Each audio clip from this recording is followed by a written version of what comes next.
thank you so much for staying with Facing the Nation. Of course, I did tell you that 2 sectors today we were focusing on. That would have been education, that has gone, and now it's time for us to focus on public infrastructure. And again, let me remind you, especially for those of you who are now tuning into the program, you might be wondering if I'm playing favorites, because from now on you will see Minister Ferguson on this program every month.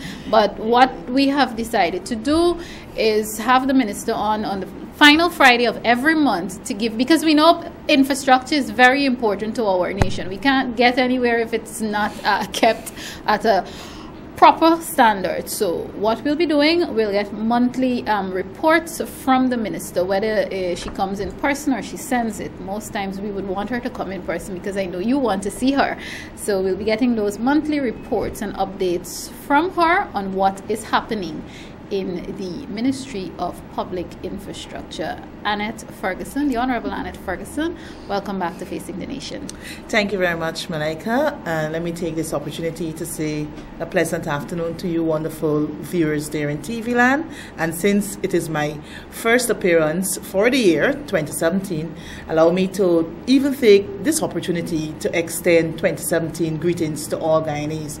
I hope it would be one of prosperity, one of happiness, one of faithfulness, strength, health, and most importantly, as I said before, faithfulness. I trust that you serve the Lord with all your heart. Thank you very much. Thank you very much for that, Minister. But even before we get into our conversation about public infrastructure, viewers, I don't want you to come down on me for this, but it is a reality. It has happened. I know our minister is a very compassionate minister. She is also the minister responsible for the East Ramsey, that constituency. Yeah. Unfortunately, last evening, and it's a case, so far from what I've been told, it's a case of wrong place, wrong time. And I know Minister would like to say a few comforting words to that young man's family, the young man who was gunned down last night. And I know she'd like to say, a few comforting words to the family at this time. And I even before Minister speaks, I would really, because I got a bit emotional, and I always say, in a case like that, what do you say to a mother, a family, and especially since we know that it was not mistaken identity, but a case where he was at the wrong place at the wrong time because some unscrupulous, I don't know what to call them, and for those of you who don't know, a young man was gunned down last evening in East Ramsey, because of a drive-by, what was supposed to be a drive-by. So it's basically a drive-by gun. I don't even know what else to say on this issue, but my prayers and go out to the mother and the entire family of that young man who was killed. Minister. Yes, Malika, thank you very much. As you rightfully said, East and West Ramsey, that's constituency 13. I have parliamentary responsibility for that particular area. And the young man, even though I don't know him, but his mother is well known to me. We go to the same church, and she's also a member of our group. That is Sister Jean Sampson Adams. So I just want to say publicly, my prayers are with you. God is in charge. I know you're a woman of faith, but at this time losing a son, so at such a young age, it is real hard at this time. And just recently, the family actually buried his grandmother just over 2 months ago. So to now, lost your son to such a fatal or tragic accident. I wouldn't even say it's an accident. I don't know. I don't have all the facts, but to lose your son like that, it's not good at all. So I will be in the area sometime during the course of the day, but publicly let me say, my prayers are with you. God is in charge and all will be well. I mean, that is something we all can never get accustomed to. And when it hits home to us unexpectedly, it's a real blow. So just be strong, and God is in charge. Exactly. Thank you. Especially in such a savage manner. Thank you very much for that, Minister. Let's talk public infrastructure. The last time we met on this very program, it was basically the aftermath of Budget 2017, and you were Yes. very pleased to even talk about the funds allocated for your sector and for the various projects and so on that you oversee. Let's talk about progress made thus far. I know it's still very early in the Yes, year, but indeed, I can see that indeed. you have been very busy. So Indeed, let's indeed. talk about some of what you've been able to achieve. Well, what should I say? You know, for 2017, we have the Ministry of Public Infrastructure. We have been given the sum of 34.5 billion Ghana dollars, and this caters for both our current and capital expenditures. So basically, if I'm to separate the two, for our current expenditure is 7.3 billion, and for capital it would be 27.26 billion, right? So updates. I just want to let the public know that for some of our capital projects, what we have done thus far is that we have started the whole procurement process. So the various agencies, so let's say for instance the Work Services Group, which has responsibility for the maintenance of roads, city fences, bridges, some of those projects, they have already been advertised and awaiting the submission of bids. For the Transport and Harbors Department, that offers the ferry service, Yes. they too have started their bid process. So we had some advertisements were done from yesterday. So basically, just not to take up much of the time, is that we have already started the entire procurement procedure. So it's basically us doing the public advertisements, inviting contractors and bidders to bid for these projects. And when we receive those bids, because in most cases, we got like 21 days in order to, for the bid to be advertised, then the contractors are given a specified time as to when those bids are to return to either the ministry or the National Procurement Tender and Administration Board, right? So, in all being said, is that the bids are out there. The bids are so there. we're just waiting for them to be purchased, returned to the ministry or the agency, National Tender Board there is, and once the process is completed, we just start awarding the contracts and we will see works being executed. But apart from that, yes, since the year has started, I have been doing a lot of work, both in the field and even there in the office, Yes. the day-to-day work. Last week I was in Kumaka, because of, the villagers there in the mines. They were protesting, calling on the authorities to have their roads fixed and repaired. So I actually yielded to their request. I visited the area, had the opportunity to, discuss with the residents what are some of the things apart from the road, because they took me even into the mines to see some of the deplorable bridges there in the community. So basically, the contract was awarded. For things to be done? No, for the Kumaka Road, because I want to make it clear, and Yes. I think I did in my response to Gina publicly last week. What I said is that the Kumaka Road is not the responsibility of the Ministry of the Public Infrastructure. We have responsibility for maintaining the Linden to Lethem Road stretch, right? But because of the region not having the full capacity to execute the works in the Kumaka area there, that's the deplorable road that the residents were protesting about, what we did is basically to give support to the region. So we had a contract out for 2 lots. Lots 2 and I think 3 respectively. That's for the Aichuni to Kokwani stockpiling of materials. So when you total up the sum, it came up to close to $21 million. So what we did, we had to take those monies and have it put to the Kumaka project because we deem it as an emergency. So it project. would be enough to get the entire road done? The entire road? This is the Kumaka road? Yeah, I mean the area that is heavily affected, okay. Right? The monies will be, based on my discussion with the engineer, the monies will not only do the road per se, but it would also, we would also have drainage done and also culverts. Because what you find happening, whenever it rains, the water has nowhere to run off. So it settles on the road, and remember the road is basically laterite. Road, right? So the water settles there.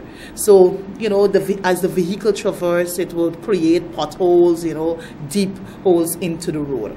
So we have to ensure that a culvert or culverts are installed and drains are made. So whenever it rains, the water can easily run off the road. Okay, viewers, I did promise you last week what will happen when the minister goes out to these communities, especially right before she comes on Facing the Nation to give you the information to do the update.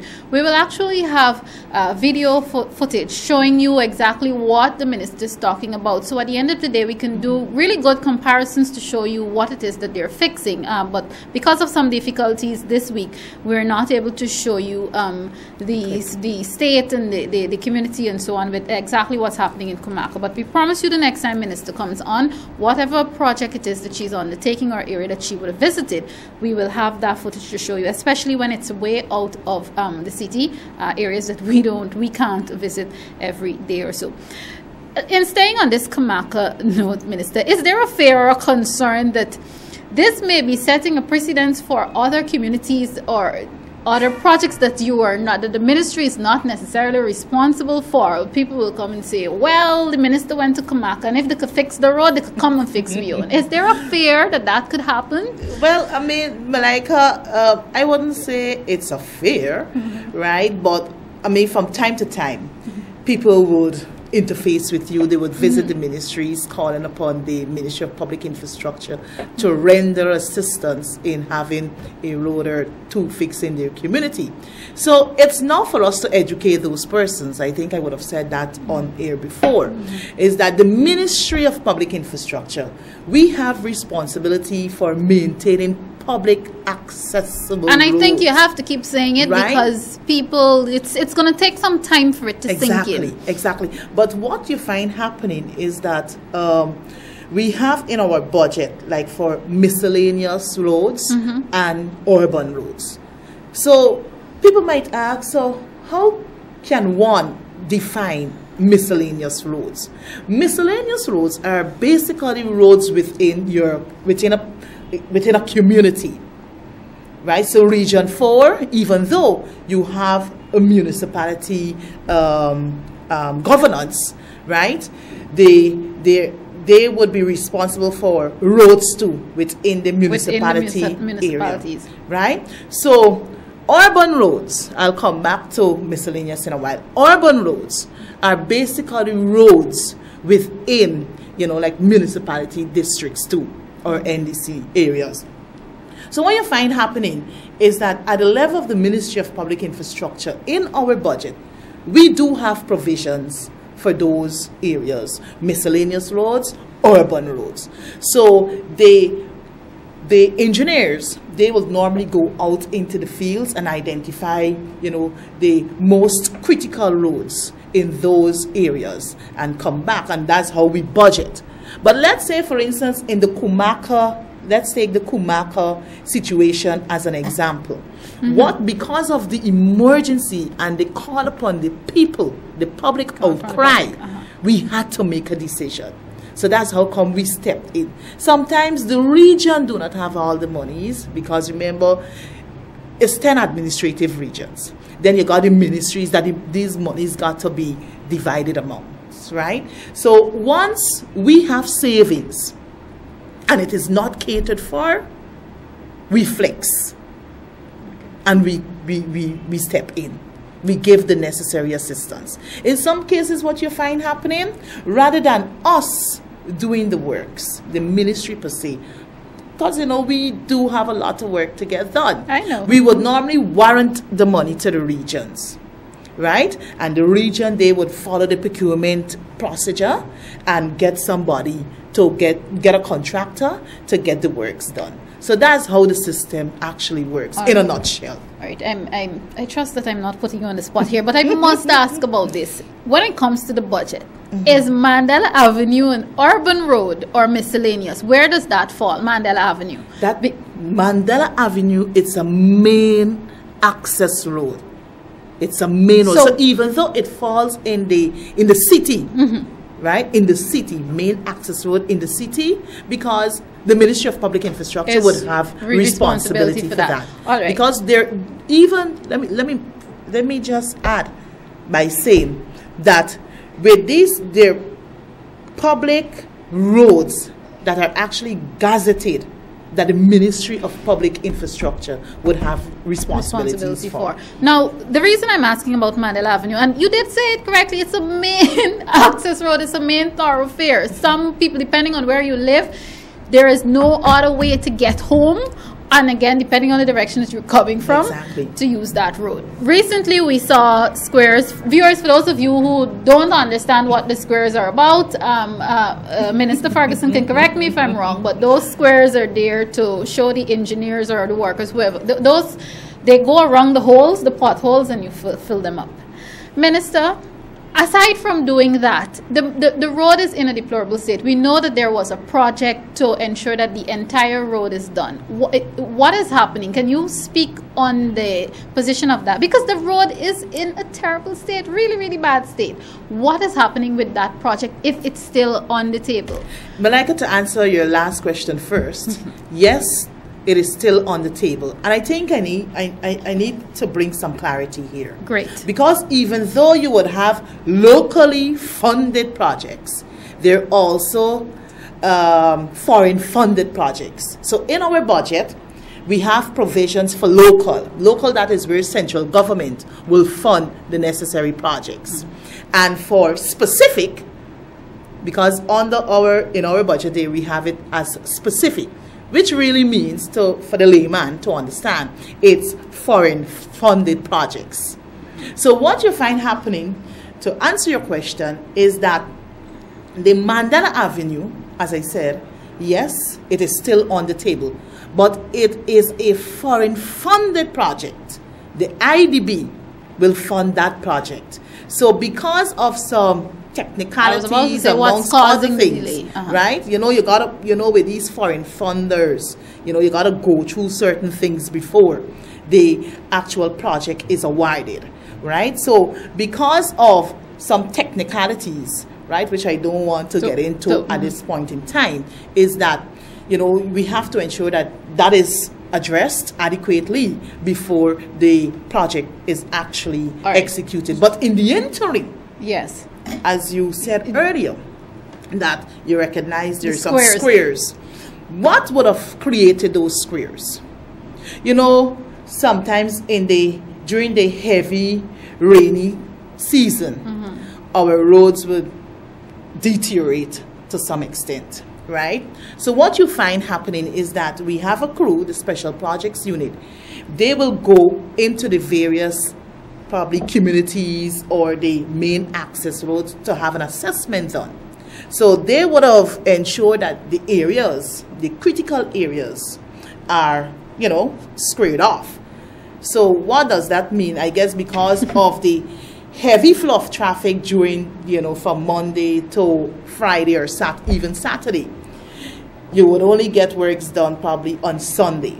So those squares were actually created in order to fill and asphalt it. So basically that is it. Two things. One, I know you're not the hands-on engineer, but it falls on you, so I have to bring it, viewers, because the minister is also my friend. But there need to be, on a very serious note, there need to be checks and balances when it comes to those engineers doing work. Because the fact is, and I know a lot of people who use not only that road, but there are various other areas in the city and so on.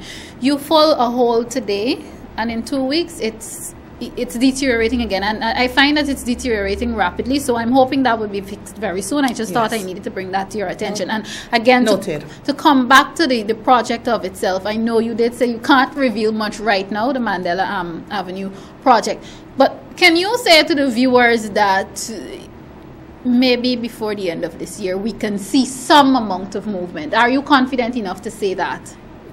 I am confident, Malika. I'm always confident. So, yes, hopefully before 2017, at least we should see some movements on the ground.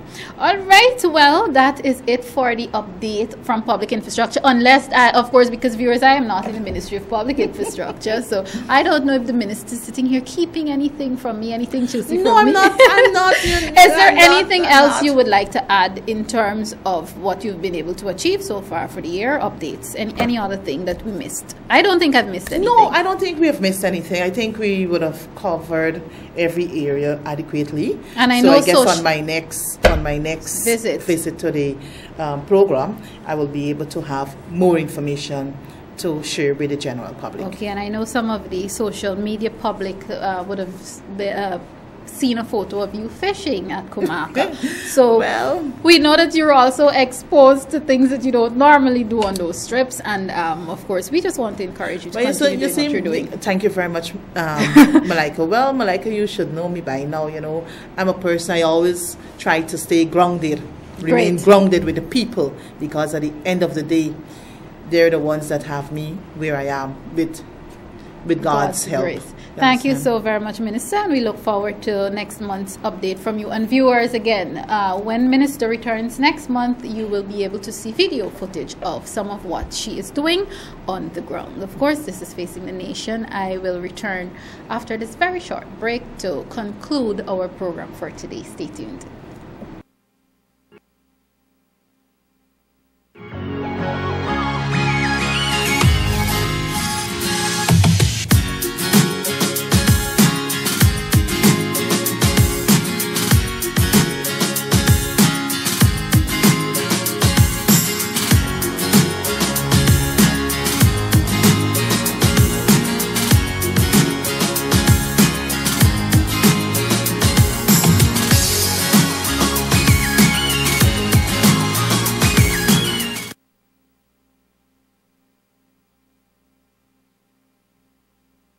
Thanks for staying tuned. It's almost that time I have to leave you this week, but as usual, before I leave you, some housekeeping matters. You want to know what's coming up next week? Well, I hope to be having the First Lady. Remember, the last time we had a discussion with her would have been in 2015, so it's 2017 and she owes us a visit. So hopefully we'll be having the First Lady of the Cooperative Republic of Guyana, Mrs. Sandra Grange. She'll be here to tell you all about those self-reliance programs and self-reliance workshops that she's been involved in and that she's been spearheading in so many regions. And I know young women have a lot to be thankful for when it comes to all that she's been doing in terms of, well, through those self-reliance workshops. So we look forward to our conversation with her next week, and you'll hear other things that she's gotten involved with and so on, and her general support her support to the entire government, and of course His Excellency the President of the Cooperative Republic of Guyana, Brigadier David Granger. It is also, remember, we always have to support the youth, so there are one of our youth councillors will also be here on the program to talk about an activity. Of course, you can remember Akeem Peter, to talk about an activity that is coming, that is going to be pulled off in March, and how it will benefit youths and benefit our society as a whole. In 2016, there was a big noise being made about ministers going to Congress Place. That's the People's National Congress Reform, a party which I'm very, very proud of. I'm a member of and very proud of it. And I always have to remind you this. Yes, I have to boast that it is the largest political party in the APNU+AFC government. Can't forget to tell you that. But there was a big noise made, especially by some sections of the media last year, that it was unfair for ministers to be going at Congress Place to be meeting with the public. I'd like to take this opportunity to let you know that that activity will be continuing in 2017, beginning on the 3rd of February. This has nothing to do with giving special treatment to PNC members or PNC supporters. What we forget, and I wrote about this, and it ended up in sections of the media last year when a whole lot of people, including a certain famous Kitro News writer, came down on me for it. But I really don't mind, because what I said were facts, but this is not to dredge that up. But people were, and because of that writer, he made people confused as to the need for ministers going to meet the public at the PNC's headquarters. Let me remind you, each minister have a constituency. They belong to a every minister, all of our ministers belong to constituencies.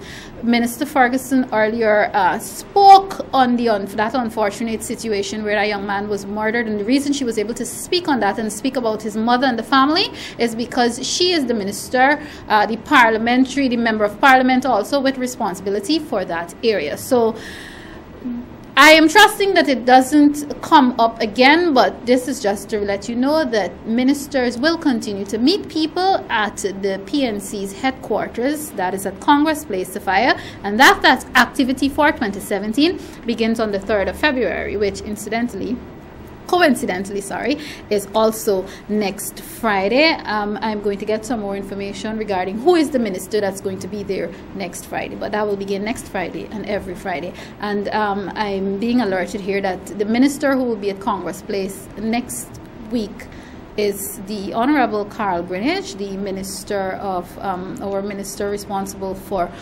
foreign matters, foreign affairs. Yes, and I think he's the only minister, and it will be beginning at about 10 o'clock in the morning. So that minister will be there to answer the questions and so on, for those of you who really want to see our ministers still meeting members of the public there.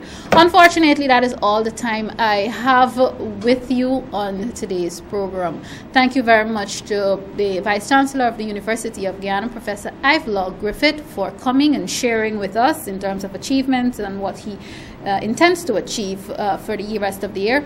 Also, thank you very much to Minister within the Ministry of Public Infrastructure, the Honorable Annette Ferguson. I did promise you she will be here the last Friday in every month to update you on what is happening with her ministry, her departments, and the projects that she is responsible for. Just to remind you that the Ministry of Public Infrastructure has more than one minister. She is the minister within. The Honorable David Patterson is the Minister of Public Infrastructure. But Ms. Ferguson, the Honorable Annette Ferguson, is the one who will be reporting on the achievements of the ministry. Until next week, I am Malika Ramsey, reminding you to be good Guyanese citizens. Take care of yourselves, take care of each other, and of course, join me again next time. This has been Facing the Nation.